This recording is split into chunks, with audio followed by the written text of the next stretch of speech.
Imagine the day dawning in Washington, with headlines all over the world displaying the same bold phrase. Donald Trump announces the legalization of illegal immigrants in the United States. The impact would be immediate. Entire streets in cities like Los Angeles, Houston, and New York would fill with emotional immigrants. Many crying, others unable to believe that this moment was truly happening. The same man who once promised to build walls and deport millions was now, unexpectedly, announcing the largest act of amnesty in modern American history. In the first hours after the announcement, the political atmosphere would erupt into heated debates. More conservative Republicans would call the measure a national betrayal. Democrats, on the other hand, would see the gesture as the rebirth of a compassionate America. Trump, with his provocative style, would justify himself by saying, "No one loves America more than those who risked everything to come here." That sentence, repeated on every newscast, would completely shift public perception about immigration. The decision would directly affect more than 11 million undocumented immigrants currently living in the country. People who for decades had lived in the shadows, working on farms, in construction, in restaurants, and caring for American families, would finally have the chance to exist legally. Children who grew up fearing their parents' deportation could finally breathe freely. It would mark the end of an era defined by fear of ICE raids in the middle of the night and the separation of countless families. Economically, the effect would be massive. Experts estimate that such widespread legalization could inject hundreds of billions of dollars into the American economy. With legal documents, new citizens could open businesses, pay taxes regularly, and further boost domestic consumption. Industries like agriculture, construction, and domestic services would grow stronger, stimulating the labor market and reducing the exploitation of cheap, undocumented labor. But the move would also spark a wave of resistance. In traditionally conservative states like Texas and Alabama, protests would spread rapidly. Nationalist groups and hardline border advocates would accuse Trump of selling out the country and betraying his voters. On social media, hashtags like "Burde wall traitor ikan voor America without walls" would dominate global trends, dividing the population between pride and outrage. Congress would enter political chaos.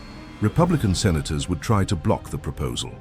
But the popular outcry would be so strong that part of the party itself would be forced to give in. Thousands of immigrants would flood public squares and avenues in peaceful demonstrations, waving American flags alongside the flags of their countries of origin. Mexico, Guatemala, El Salvador, Haiti, Brazil, it would be a powerful image. The true portrait of the multicultural America that has always existed, but for decades was denied. On the international stage, Trump's decision would echo loudly. Latin American countries would celebrate the measure as a historic victory. Governments of nations like Mexico and Honduras would issue official statements thanking the United States for a humanitarian shift in policy. Meanwhile, in Europe, populist leaders who had followed Trump's anti-immigration rhetoric would be left unsettled, fearing similar demands in their own countries.